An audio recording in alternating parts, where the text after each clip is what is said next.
Hatuitaki tume hii, ndivyo wanavyosema chama cha ACT Wazalendo cha nchini Tanzania, saa chache baada ya rais wa nchi hiyo Samia Suluhu Hassan kuunda tume huru ya kufanya uchunguzi wa matukio ya uvunjifu wa amani yaliyotokea wakati na baada ya uchaguzi mkuu wa Oktoba 29.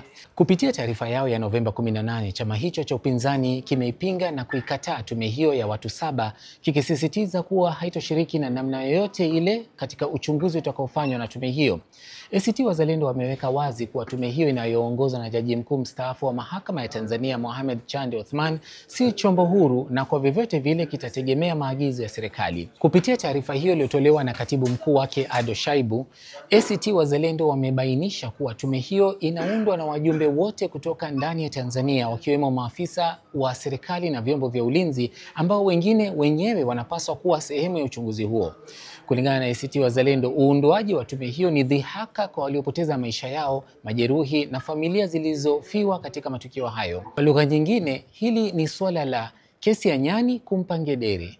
Msimamo wa chama hicho cha upinzani unakuja wakati aliyekuwa rais wa Malawi Lazarus Chakwera akiwa ameteuliwa na Jumuiya ya Madola kuwa mjumbe maalum wa mchakato wa maridhiano nchini humo. Pia unakuja wiki moja baada ya kamishna mkuu wa haki za binadamu wa Umoja Mataifa Volker Turk kutaka kufanyika kwa uchunguzi wa kina na uwazi wa vurugu zilizoibuka wakati wa uchaguzi mkuu wa Oktoba 29. Ikumbukwe kuwa makamu mwenyekiti wa Chama cha Demokrasia na Maendeleo Chadema John Heche alitaka kufanyika uchunguzi wa kina utakaohusisha vyombo huru na sio vyombo vya dola vya ndani ya nchi hiyo. Heche alitaka uchunguzi wa mauaji kama ule uliofanyika nchini Kenya mwaka 2007.